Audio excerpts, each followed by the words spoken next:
有没有人和我一样不喜欢吃月饼，喜欢吃蛋黄酥的？外皮酥的掉渣，里面的咸蛋黄和红豆沙甜咸交错，真的超好吃。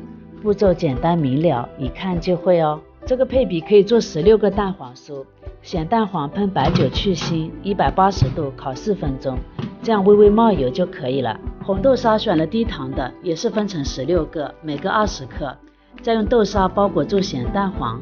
再来制作酥皮，它由油皮和油酥2部分组成，按照屏幕上的配比分别和好2种面团，然后再把它们都平均分成16个，团成圆球。接下来再用油皮包裹住油酥，包好了以后盖上保鲜膜，防止风干。取第一个包好的依次擀成长蛇状，再把它卷起来。都卷好以后，取第一个做好的开始，再次擀成长蛇状，再次卷起来。都卷好以后，还是取第一个做好的开始，再次把它擀开，包上馅料。蛋黄酥的生胚就做好了，刷上蛋黄水，撒上黑芝麻就可以进烤箱了。